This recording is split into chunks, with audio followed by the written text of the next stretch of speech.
Made in Abyss. There's something deeply wrong about the Abyss. At first, it's almost beautiful. A massive pit in the middle of the earth, filled with ruins from a forgotten civilization, strange creatures, glowing plants. It's the kind of place that makes you feel small in a good way. Until it doesn't. Because the further down you go, the more it twists. And I don't just mean the landscape, I mean you. First layer, the edge of the abyss. Feels harmless. Dense jungle, strange wildlife. The curse is mild. You get a little dizzy coming back up. Second layer, the forest of temptation. The name says it all. Things get more surreal. Creatures stalk you. The curse makes you violently ill on a scent. Still manageable. Third layer, the Great Fault.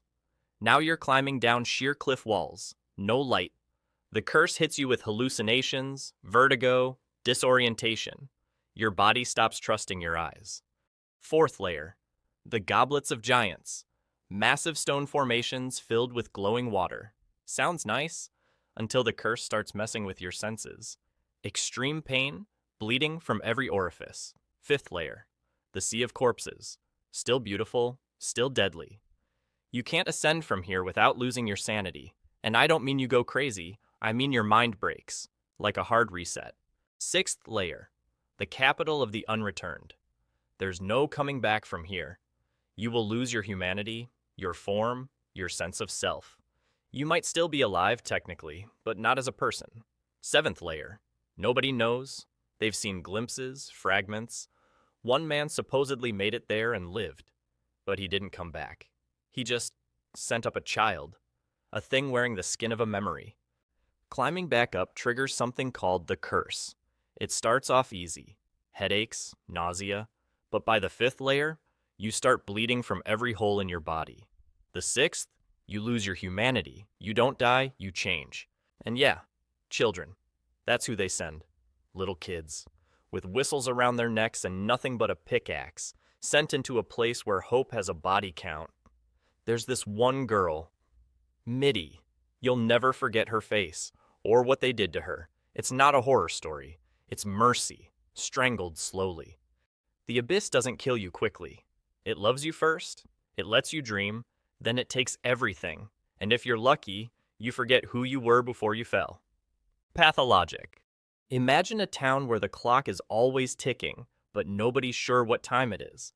But here's the catch. You don't just play one character. You choose between 3 doctors, each broken in their own way, each with a different take on saving the town, and each with secrets that haunt them. There's the Bachelor, a cold, analytical surgeon who's come to study the disease. He thinks science can fix this, but every cure feels like another wound. The Haruspex, a local healer with strange, almost supernatural methods. He trusts tradition over science, but his faith is shaky as the town collapses around him. And the Changeling, a mysterious figure with no memories, caught between worlds, trying to find meaning in the madness. The plague is a monster, but the real horror is how it exposes the darkness inside people. You can't save everyone, and sometimes your choices hurt the ones you love most. And the town? It watches, waiting to see what you'll become. Children of men. The world has gone silent, literally. For 18 years, no child has been born anywhere on Earth. Humanity is facing extinction, not with explosions or disease, but with despair. Governments have fallen, society's fabric is fraying. Britain stands as the last functioning state, but it's a fortress of paranoia and cruelty.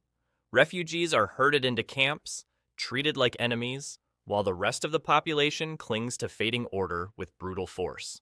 Enter Theo Ferran, a disillusioned former activist, weighed down by guilt and loss. He's pulled back into a fight for hope when Julian, an old flame, entrusts him with Key, the world's only pregnant woman.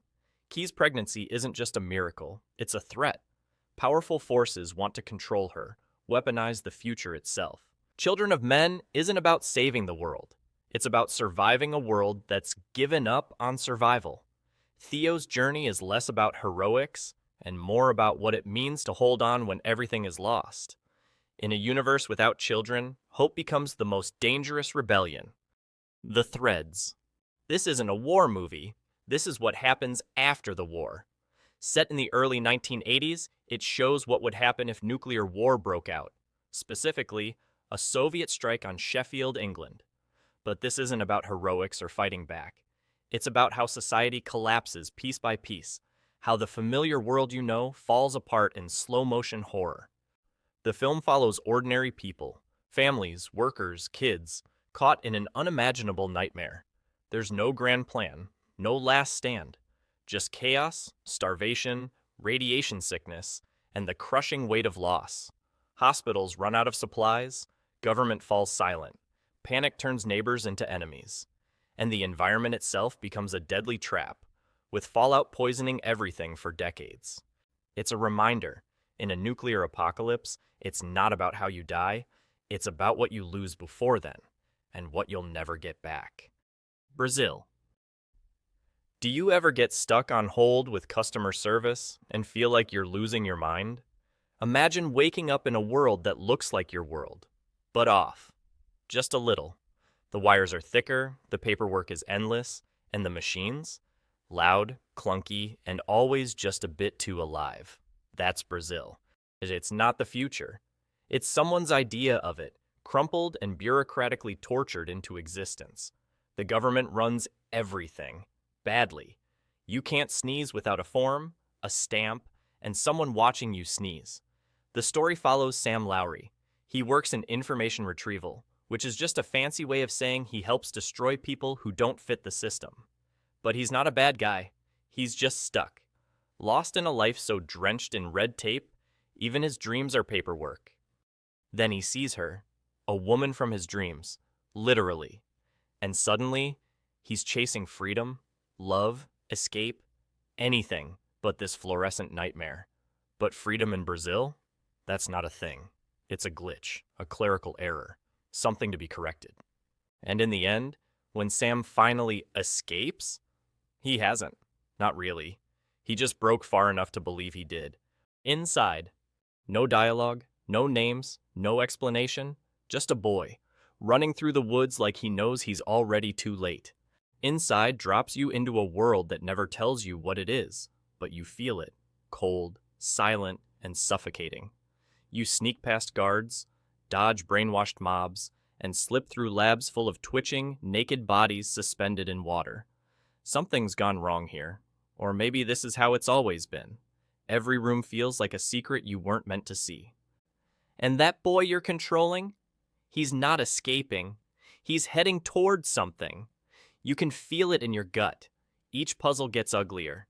Each set piece feels like a warning, and then you get there. To the mass. This writhing, grotesque blob of limbs and flesh, connected to tubes, breathing through machines, and somehow alive. You don't fight it. You become it. Requiem for a Dream. Sarah Goldfarb dreams of being on TV again, clinging to the hope of a lost youth. She's lonely, desperate, and slowly driven mad by diet pills and the endless hum of late-night infomercials. Her world shrinks into hallucinations and fevered visions, blurring what's real and what's nightmare. Her son, Harry, is caught in his own spiral, chasing love and money with his girlfriend, Marion, and best friend, Tyrone. They start with small highs, parties, schemes, but addiction drags them into the dirt, destroying dreams and tearing relationships apart. Each character is a shattered mirror of hope and despair. Sarah's madness isolates her. Harry's ambition turns to desperation. Marion's love twists into self-destruction, and Tyrone battles ghosts of his past while trying to hold on to his humanity. Requiem for a Dream is about watching people lose themselves. Warhammer 40K. In the darkness of the far future, there is only war. Not glory, not honor, just unending industrial slaughter. Humanity, once full of stars and hope, now drags itself through a galaxy of nightmares under the banner of a god emperor who hasn't spoken in 10,000 years. His body decays on a golden throne, fed by the souls of psychers like coal into a dying furnace. The Imperium is a theocratic hellscape led by space marines, genetically altered super soldiers bred for obedience and brutality. Among them, legends like Robout Guilliman, the tactician, Vulcan, the unkillable, and Angrong, the broken sun, consumed by rage, more beast than man. But beyond the Imperium lies madness incarnate. The Chaos Gods, Khorne, Tzeentch, Nurgle, and Slaanesh, rule the Warp, a realm of thought and torment. Their champions, monsters in power armor. Abaddon the Despoiler leads black crusades in eternal rebellion. Typhus spreads plagues as sermons. Then there are the alien horrors, Tyranids, a devouring swarm, Necrons, ancient gods in metal tombs, and the Eldar, psychic elves haunted by their own sins. By the way, sorry for the late upload.